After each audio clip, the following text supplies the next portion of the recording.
السلام علیکم ناظرین، میں رئیس اعظم حیدری فضائل اعمال سے آپ کے جہینا پستی کا واحد علاج، ہم مسلمانوں کی پستی کا واحد علاج، پورے قوموں کی پستی کا واحد علاج اللہ تعالیٰ قرآن میں فرما رہے ہیں۔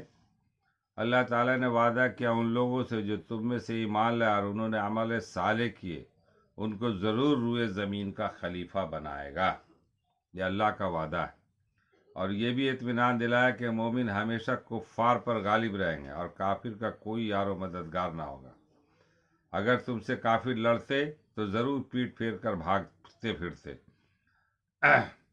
پھر نہ پاتے کوئی مددگار، اور مومنوں کی نصرت اور مدد اللہ تعالیٰ کے ذمہ ہے، اور وہی ہمیشہ سر بلند اور سرفراز رہیں گے۔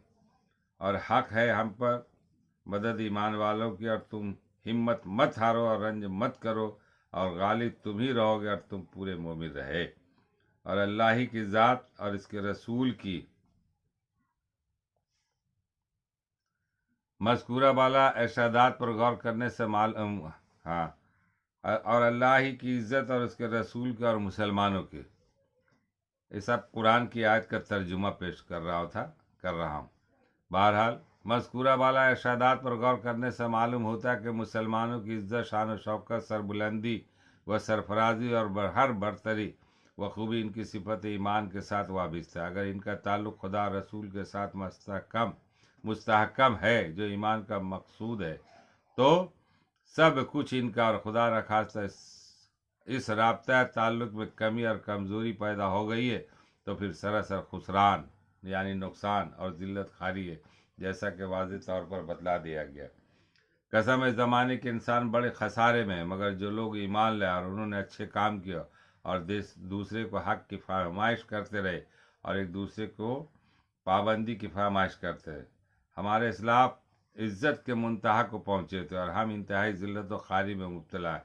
بس معلوم ہوا کہ وہ کمال ایمان سے متصف تھے اور ہم اس نعمت عظمہ سے محروم ہیں، جیسا کہ مخبر صادق صلی اللہ علیہ وسلم نے خبر دی۔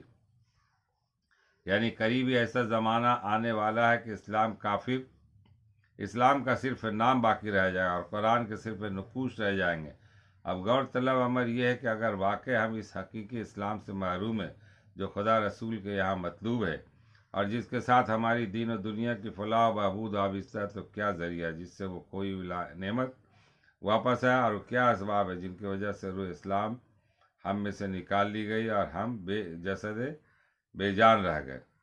جب مصحف آسمانی کی تلاوت کی جاتی ہے اور امت محمدی کے فضیلت اور برتری کی علت و غایت ڈھونڈی جاتی ہے، تو معلوم ہوتا ہے کہ اس امت کو ایک اعلیٰ اور برتر کام سپرد کیا گیا تھا، جس کی وجہ سے خیر الامم کا خطاب اس کو عطا کیا گیا۔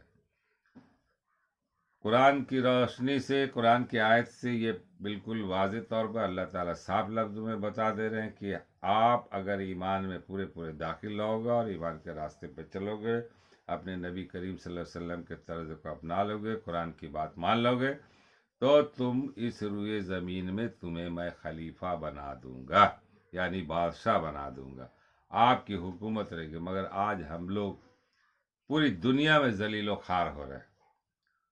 حکومت تو دور کی بات، آپ کے پاس نہ رہنے کی رہائش کا کوئی سامان ہے، نہ عزت ہے، نہ روزگار ہے، ہر طرف سے آپ پریشان حال ہے۔ اس کی کیا وجہ؟ اس کی ایک ہی وجہ ہے کہ ہم لوگ اپنے راستے سے بالکل ہٹ گئے۔ والعصر ان الانسان لفی خسر، قسم ہے زمانے کے۔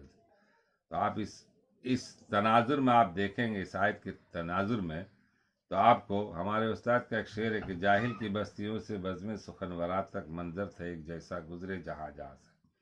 یعنی جاہلوں کی تو بات چھوڑ دیے، پڑھے لکھوں کا عالم یہ ہے کہ وہ بھی اسی حالت میں ڈوبے ہوئے، وہ قلم کے ذریعے سے چوری کر رہی ہے، انگلیوں کے ذریعے سے پاکٹ مارتا ہے۔ تو فرق کیا ہے؟ آپ حق دبا رہے ہیں، آئیے ظلم کرے، زبردستی جا کر کے چھین لے رہے ہیں، اور آپ شرفا بن کر کے، اپنے آپ کو صدر سیکریٹری بن کر کے، اپنے آپ کو بہت اعلیٰ اور معتبر بن کر کے، اور حق دبا رہے ہیں۔ آپ ہر شعبہ حیات میں دیکھ لیجیے، ہر شعبہ حیات میں یہ حال ہے، کسی بھی حال میں، سب جگہ کنبہ پروری کا معاملہ ہے، سب جگہ۔ بس میرے لوگ آئے،